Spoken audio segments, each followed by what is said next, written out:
40일 사순절 묵상 15번째 날 3월 13일 금요일입니다.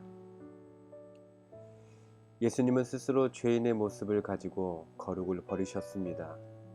그리고 가장 낮은 자리, 종이 되셨습니다. 그 이유는 오로지 한 가지, 우리를 살리기 위함이었습니다. 그것만이 우리를 살리는 방법이기 때문입니다. 예수님은 자신의 삶으로 보여주신 낮아짐과 섬김을 제자들에게 몸소 가르치셨습니다.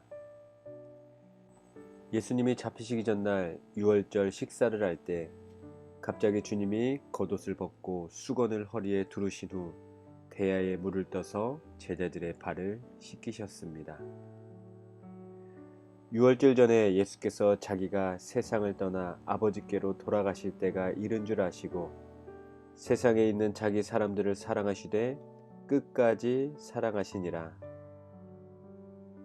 예수님의 마음은 여전히 가룟 유다도 자기 사람들 중에 하나였습니다. 그런데 가룟 유다의 마음은 달랐습니다. 이미 예수님을 배신할 것으로 결정된 상태였습니다. 성경을 보면 누구의 발을 먼저 씻어주셨는지 알 수 없지만 그것이 가룟 유다일 수 있다는 사실에 가슴이 먹먹해집니다. 그럼에도 주님은 자신의 죽음의 날이 가까운 것을 알고 자기 사람들을 사랑하시되 끝까지 사랑하심을 보여주고 계십니다.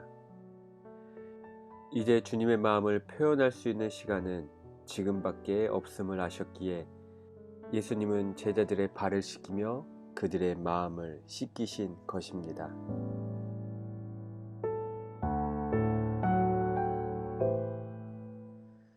시몬 베드로의 순서가 되었습니다. 베드로는 발을 씻기시려는 예수님께 말합니다.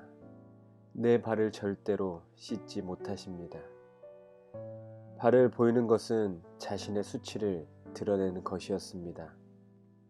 하지만 주로 발은 종이 씻어주었는데 그때는 수치를 드러내는 것이 아니라 수치를 닦는 것을 의미합니다.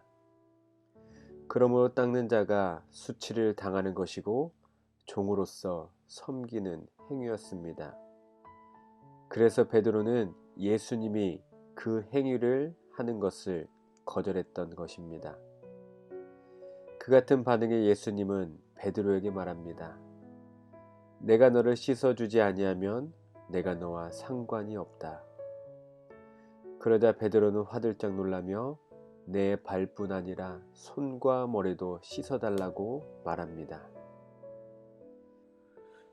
주님은 이미 목욕한 자는 발밖에 씻을 필요가 없다고 말씀하십니다. 발을 씻는 것이 상징적인 행위임을 말씀하고 계십니다.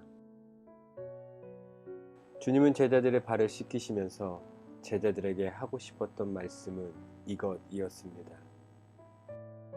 내가 주와 또는 선생이 되어 너희 발을 씻었으니 너희도 서로 발을 씻어주는 것이 옳으니라.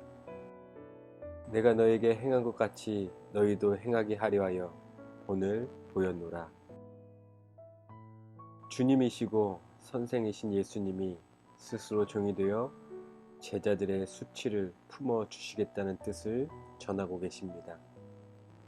이러한 방식을 제자들도 쫓아오라고 예수님은 친히 본을 보이셨습니다. 하나님의 보좌를 버리시고 사람이 되어 종으로 사신 예수님. 오늘 하루 그 예수님을 기억합시다. 그리고 내가 서 있는 자리, 그 자리에서 예수님처럼 종의 자리로 내려와 살아갑시다. 우리의 수치를 품어주신 예수님, 그 예수님을 따라 오늘 내 옆에 있는 이들의 수치를 품어주는 예수님을 닮아가는 하루가 되시기를 축복합니다.